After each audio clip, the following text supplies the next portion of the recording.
Pessoal, eu sei que o meu conteúdo aqui sempre foi voltado para alfabetização acelerada e sobre a minha metodologia, né, que é o PAOK. Porém, não é sobre isso que eu vou falar nesse vídeo. Mas eu prometo que esse será o último que eu vou falar sobre essa temática de Paulo Freire. E por que eu vou falar sobre isso?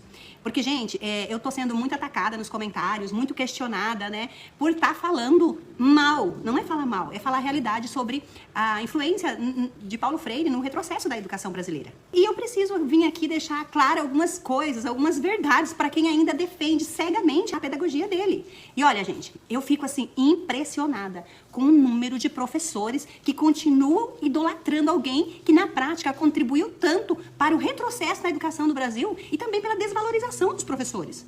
Como que é possível, em pleno século XXI, tantos professores repetirem as mesmas falas sem sequer pesquisarem a verdade? Aceitam o que ouviram na faculdade ou que leem em páginas alinhadas a ele, sem questionar nada.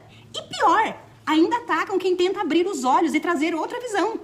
Isso não é ser professor, isso é ser doutrinado. Não preciso acreditar em mim, mas tenham coragem de pesquisar por conta própria. Só que pesquisem em fontes neutras, que não tenham influências de fontes que defendem essa pedagogia e essas ideologias. Procure a verdade e se perguntem, por que a gente defende tanto uma pedagogia que ajudou a trazer a nossa educação ao nível que está hoje? Mas para quem não se dá o trabalho, ou não se deu o trabalho de pesquisar, eu vou trazer mais algumas informações aqui, tá? Só a título de desencargo de consciência que eu falei tudo o que precisava, tudo que eu descobri pesquisando em fontes sérias. Paulo Freire não era um professor de formação. Ele era formado em Direito, que nada a ver tem com educação e muito menos com pedagogia. E ainda assim, ele foi professor de língua portuguesa e filosofia em algumas universidades, sem ter qualificação alguma para isso. E ainda foi levado ao status de gênio da pedagogia. E tem mais, ele foi condecorado com mais de 40 títulos de doutor honoris causa por diversas universidades federais. Quem não sabe o que é isso, pesquisa. É um título de doutorado sem a pessoa nunca ter feito doutorado. E isso mostra como funciona o sistema acadêmico. Mas onde está o mérito disso? Se até o Lula, que só tem o ensino fundamental, recebeu mais de 30 títulos de doutor honoris dessas mesmas universidades e de tantas outras. Agora me digam, isso é sobre mérito ou é sobre ideologia? Paulo Freire, o que não vai ser novidade para ninguém aqui, era do PT, Partido dos Trabalhadores. E foi colocado como secretário de Educação pela prefeita Luísa Erundina, que na época também era do PT. Sua influência foi amplificada por esse alinhamento político. Não é coincidência que o MEC e a BNCC sigam parâmetros e ideologias próximas às defendidas por ele? É um ciclo que mantém a educação refém de narrativas políticas.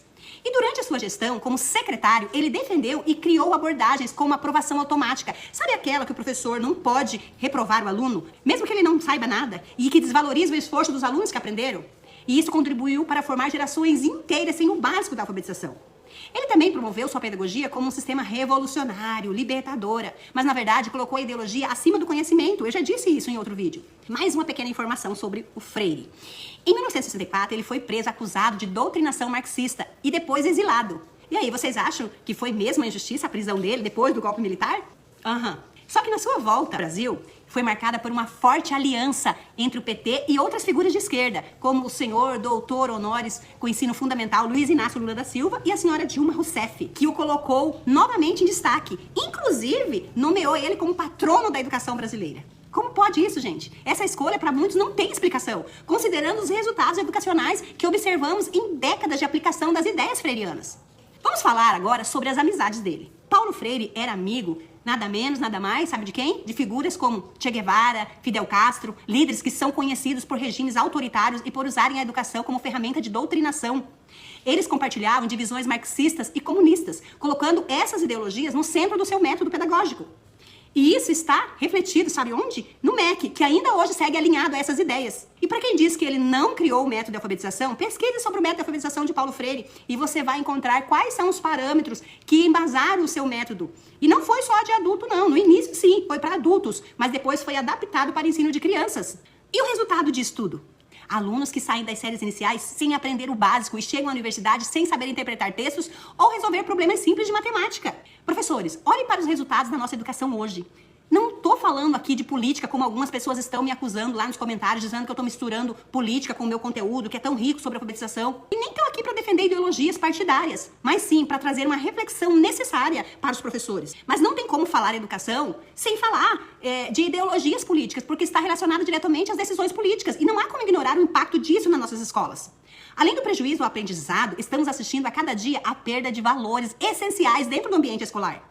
Valores familiares, morais e cristãos que sempre foram pilares de uma sociedade equilibrada. Em vez disso, o que vemos é a implantação de ideologias que colocam a agenda política e ideológica acima da formação humana e escolar. É certo que a escola deveria ser um espaço para desenvolver o conhecimento, o aprendizado e o caráter dos alunos, preparando-os para a vida em comunidade. Porém, muitos valores que antes eram considerados fundamentais, como o respeito, a responsabilidade, a fé e a importância da família, estão sendo substituídos por narrativas que desconectam as crianças de suas bases familiares e espirituais. Não estou aqui para convencer você a pensar como eu, você que pensa diferente, mas para te incentivar a pesquisar, analisar criticamente e questionar o que está acontecendo nas escolas hoje. Não aceitem tudo como verdade sem antes refletir. Você também está sendo uma vítima desse sistema. Vamos lutar por uma educação que valoriza o conhecimento, os princípios morais e o respeito à individualidade de cada um.